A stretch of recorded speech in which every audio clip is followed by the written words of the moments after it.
Revue de presse. Très chers abonnés de la revue de presse, ravi de vous retrouver encore ce matin sur IDFM 103 depuis Garoua pour la revue 13 septembre 2024. Démarrons tout de suite et maintenant même notre revue. La BDAC sollicite à nouveau des financements auprès de la BEAC pour ses projets de développement. Le quotidien L'économie qui en parle fait savoir qu'Yvon Sanabangui, gouverneur de la Banque des États de l'Afrique centrale, a échangé à ces sujets avec Dieudonné Evoumekou, président de la Banque de développement des États de l'Afrique centrale. Le 11 septembre 2024, de nouveaux axes de coopération sont en vue entre les deux institutions, apprend Thomas Oona Assoumou, accélère le processus de modernisation des aéroports du Cameroun sous la présidence du ministre des Transports Jean-Ernest Massenangale Bipéhe. Le DG des aéroports du Cameroun a, ce 11 septembre à Yaoundé, signé un contrat de partenariat avec le PDG de la Gardère Travel Western Africa, Suntu Boussou, pour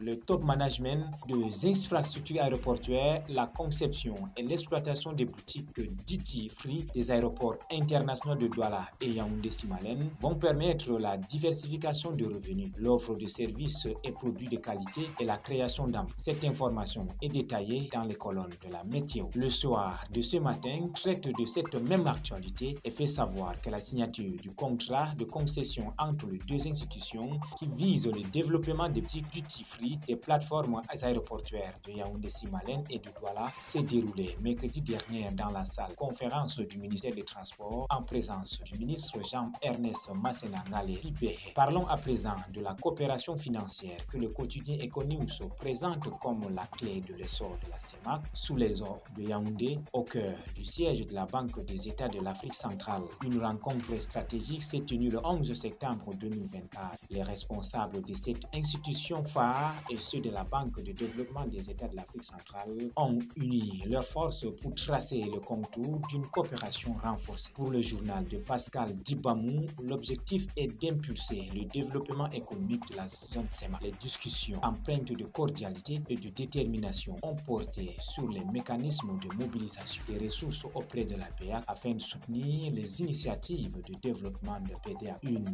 véritable pacte pour la croissance a été scellée, les deux institutions s'engageant à travailler main dans la main. Peut-on lire Yagua s'effondre, titre mutation en kiosque ce jour. Dans son récit, l'on apprend que le point principal reliant plusieurs quartiers du chef-lieu du Mayo Danaï a cédé hier suite aux pluies diluviennes de ces derniers jours. En termes de bilan, lit-on dans le journal, des morts et des dégâts matériels s'accumulent, sèment le désarroi au sein de la population locale. Les alertes météo inquiètent également à Yaoundé et Douala. Signal mutation. Restons toujours à Yagua avec le drapeau qui indique aussi que la ville fait face à une catastrophe naturelle majeure suite à des violentes inondations qui ont provoqué l'effondrement le 12 septembre dernier du principal pont reliant le centre-ville du marché. Selon l'ONU, près de 158 000 personnes sont dans détresse avec des milliers de maisons et des cultures détruites. Inscription sur les listes électorales Elekam, EV et Veridos à la barre. Titre en grande une, le message. Par ce titre, le journal explique que Maurice Kamto accuse l'organe en charge de la gestion processus électoral et ses partenaires techniques allemands de manipulation grossière du fichier électoral. Voilà, madame, messieurs, c'est la fin de la revue de presse édition du vendredi 13 septembre 2024. Mise en onde d'Emmanuel Danra, montage Yves Ansel Tadjofo et au micro Christian Ouré. Fin de cette édition,